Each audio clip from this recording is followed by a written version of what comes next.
Have you ever wondered how an ordinary human being became one of the greatest spiritual teachers the world has ever known? Was the Buddha born with divine powers, or did he discover the truth through determination, wisdom, and compassion? In today's inspiring story, we will journey through the remarkable life of Prince Siddhartha Gautama, from the life of royal luxury to a fearless seeker who sacrificed everything in search of the end of suffering.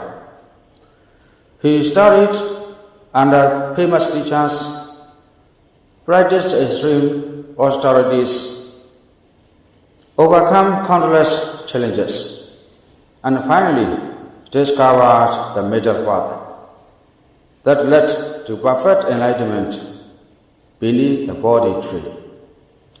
This is not merely the biography of religious founder. It's the extraordinary story of human being who provoked that wisdom.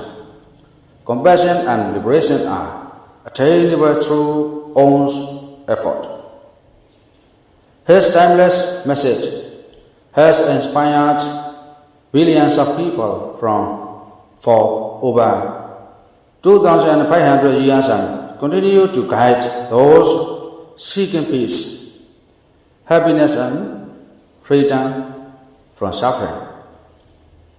Join us as we explore the inspiring life of the Buddha, a journey that changed the course of human history and continues to illuminate the path for all who seek the truth.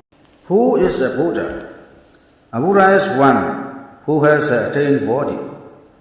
By Bodhi is meant an ideal state of intellectual and ethical perfection, which can be attained by men by purely human means.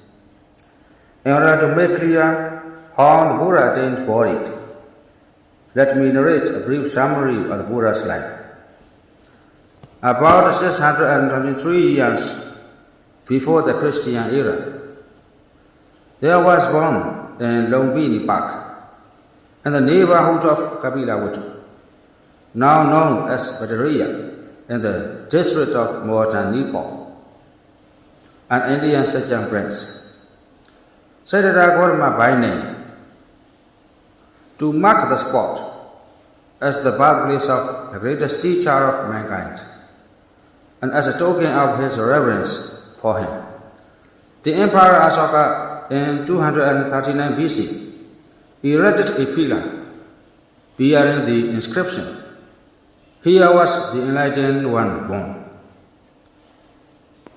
Gautama's father was Siddhartha, king of Kapilavatthu, the chief town of the Sejong clan, and his mother, who died 7 days after his birth, was Queen Mahamaya, who also belonged to the same clan.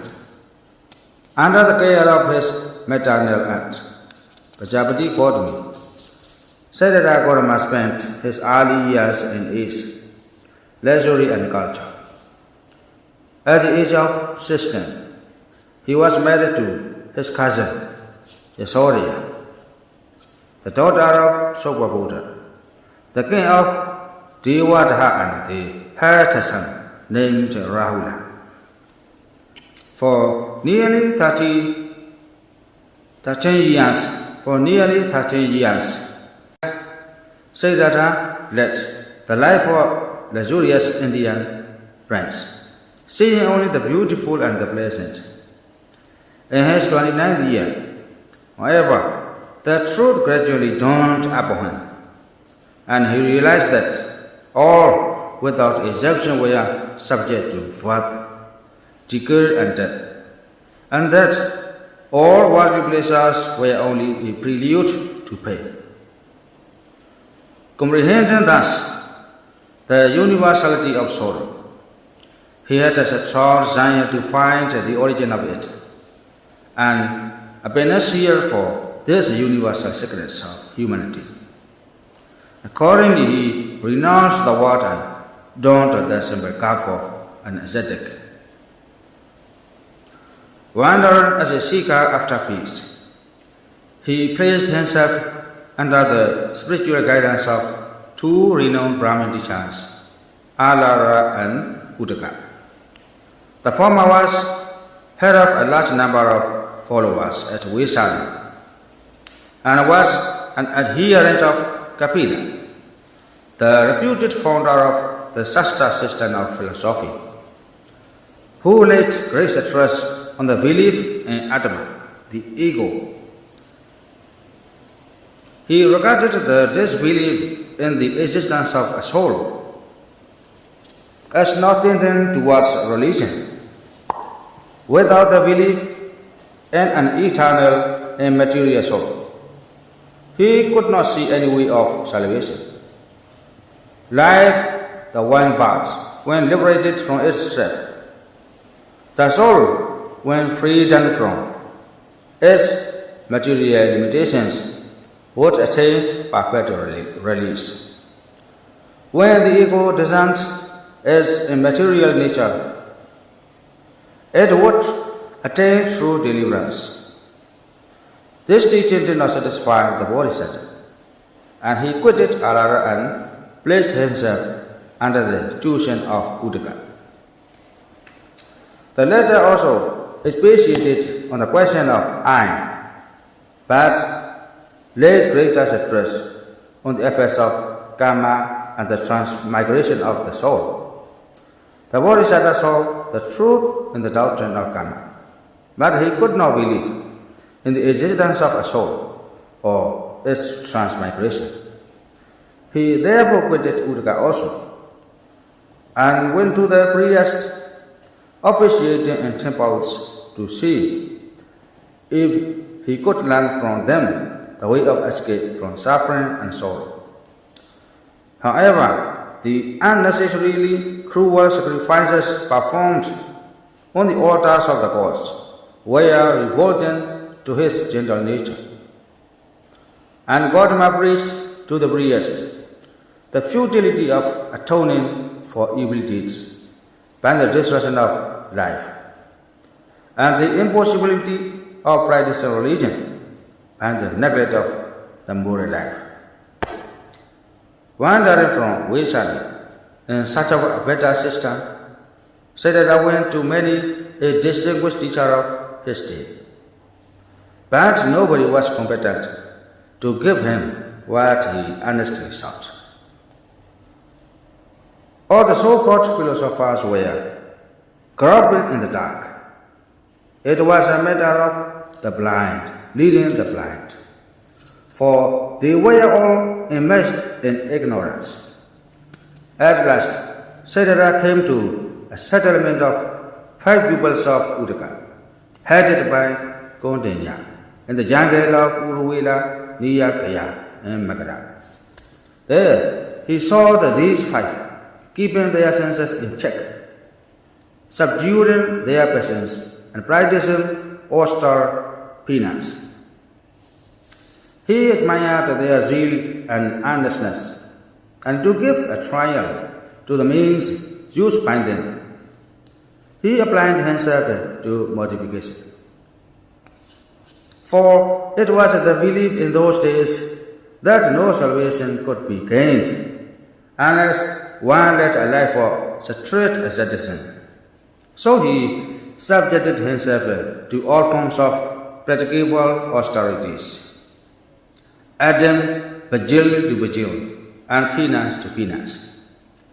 He made a superhuman effort for 6 long years, and eventually his body became shrunken like a withered branch. His blood dried up, the skin shriveled, and the veins protruded. But the more he tortured his body, the farther his goal receded from him. His strenuous and unsuccessful endeavors taught him one important lesson, and that there was the utter futility of self-mortification. Having this valuable experience, he finally decided to follow an independent course, avoiding the two extremes of self-indulgence and self-mortification. For the former tends to retard one's spiritual progress and the latter to weaken one's intellect. The new path was the Majjhima Patipada, the middle path, which subsequently became one of the salient characteristics of his teaching. Early in the morning, on the full moon day of Vaisakha, as he was seated in deep meditation under the Bodhi tree, unaided and unguided by any supernatural agency, but solely relying on his own efforts, the consciousness of true insight possessed him. He saw the mistaken ways that all the various faiths maintained. He discerned the sources whence earthly suffering came and the way that leads to its annihilation. He saw that the cause of suffering lay in selfish clinging to life, and that the way of escape from suffering lay in treading in the Eightfold Path. With discernment of these grand truths and their realization in life, the Bodhisattva eradicated all passions and attained enlightenment. He thus became a Buddha.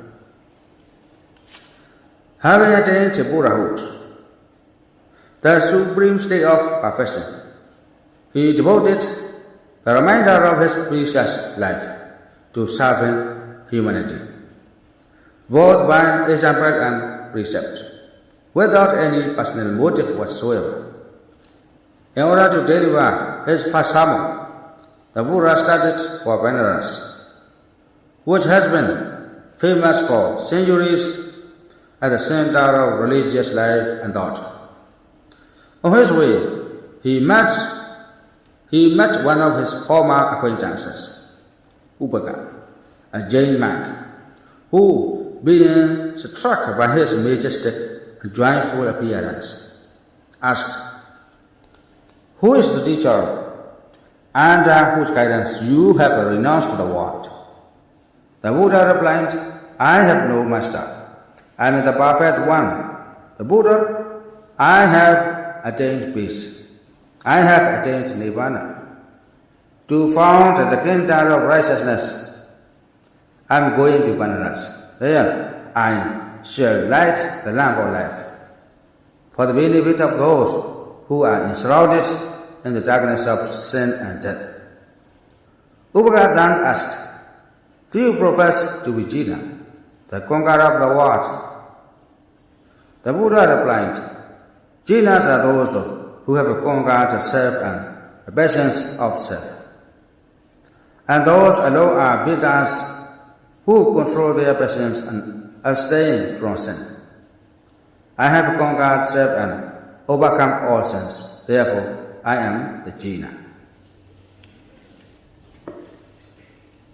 At Benares, he met Kondinya and his four companions in the Diya Park, now known as Saranath. When these five saw the Buddha coming towards them, they addressed him as a Gotama, his family name. Then the Buddha said to them, "Call me not after my personal name, for it is a rude and careless way of addressing one who has become a Buddha. My mind is undisturbed whether people treat me with respect or disrespect. But it is not cautious for others to call one who looks equally with a kind heart upon all living beings by his family name. Buddhas bring salvation to the world, and so they ought to be treated with respect." Then he preached them the first sermon, the Dhammasakabodhana Sutta, in which he explained the Four Noble Truths and the Noble Eightfold Path. They received ordination and formed the first nucleus of the Holy Brotherhood of Disciples known as the Sangha. During his early life, the Buddha made many converts, high and low, rich and poor, educated and illiterate, Brahmins and Chandalas, ascetics and householders, robbers and cannibals, nobles and peasants, men and women, from all classes and all conditions, became his countless disciples, both orient and lay. After a supreme missionary of 45 years, the Buddha, in his last preaching tour, came to the known of Kusinara in the eastern part of Nepal, where he passed into Nirvana at the ripe age of 80. His last words to his disciples were, all conditioned things are subject to decay. Strive with heedfulness. The Buddha was therefore a human being. As a man he was born, as a man he lived, and as a man his life came to an end. Though a human being, he became an extraordinary man. Isariya Manosa. As he himself says in the Anguttara Nikaya, he does not claim to be an incarnation of Vishnu, as the Hindus believe, nor does he call himself a savior who saves others by his personal salvation. Buddha exhorts his disciples to depend on themselves for their salvation, for both purity and defilement depend on oneself. And the Dhammapada, he says, you yourselves should make the exertion. The Buddhas are only teachers. The thoughtful who enter the way are freed from the bondage of sin. He who does not rouse himself when it's time to rise, who, though young and strong, is full of sloth, whose will and thoughts are weak, that lazy and ideal man will never find the way to enlightenment. Such strenuousness is the path of immortality, sloth the path of death. Those who are strenuous don't die. Those who are strenuous do not die. Those who are slothful are as if dead already. Buddhas point out the path, and it is left to us to follow that path to save ourselves. To depend on others for salvation is negative, but to depend on oneself is positive. And exhorting his disciples to be self-dependent, the Buddha says in the Prinivana Sutta, be lamps unto yourselves, be refuges to yourselves. Hold fast to the Dhamma as a lamp. Hold fast to the Dhamma as a refuge. Seek not for refuge in anyone except yourselves. Whosoever shall be a lamp unto themselves and a refuge unto themselves. It's they among the seekers after body who shall reach the very topmost height. Furthermore, the Buddha does not claim the monopoly of Buddhahood, which virtually is not the special prerogative of any special chosen person.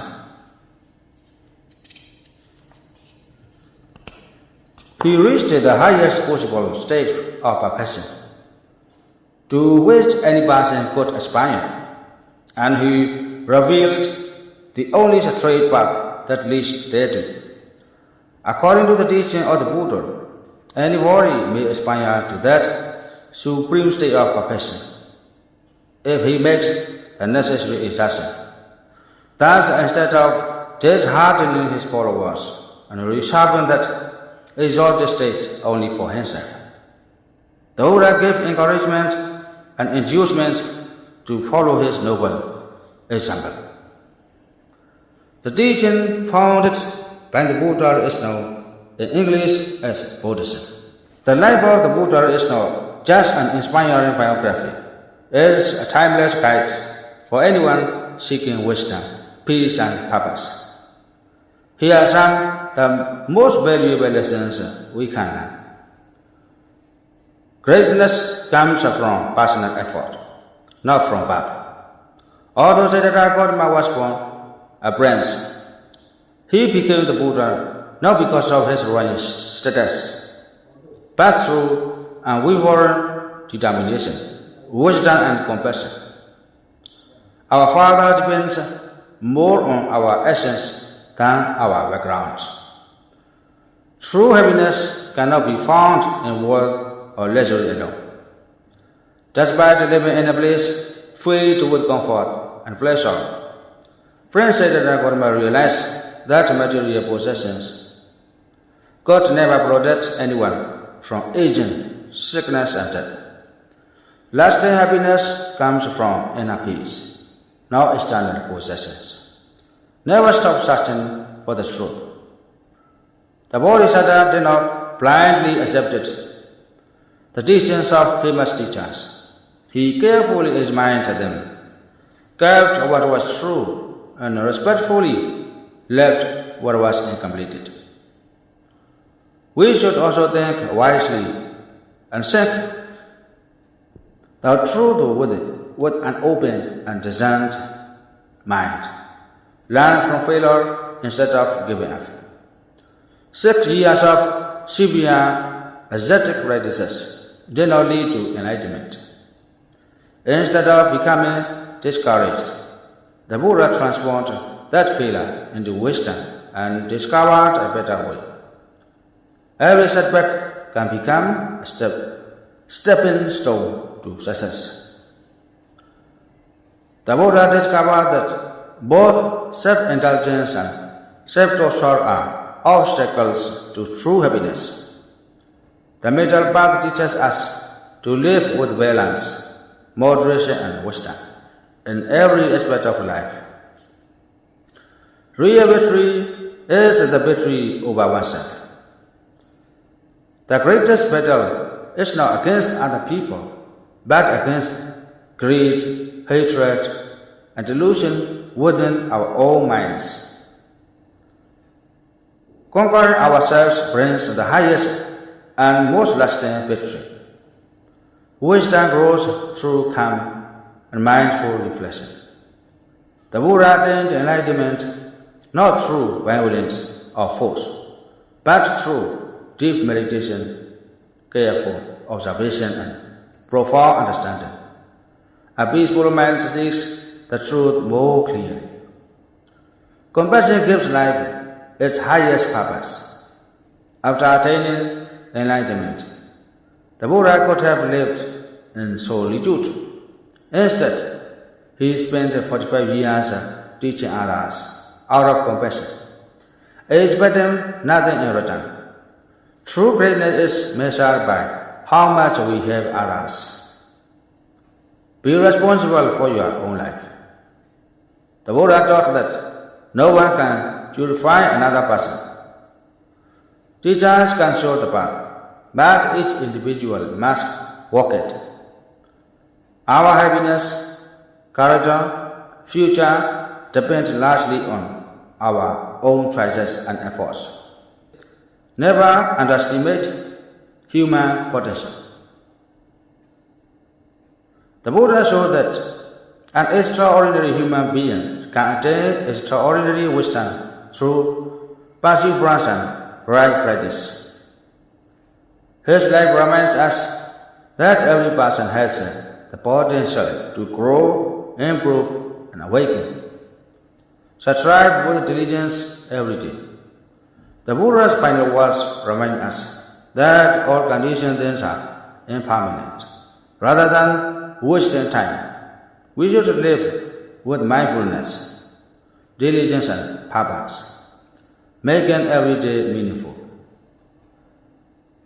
The Buddha's life teaches us wisdom is greater than will, compassion is stronger than power, Self-discipline is more valuable than effort.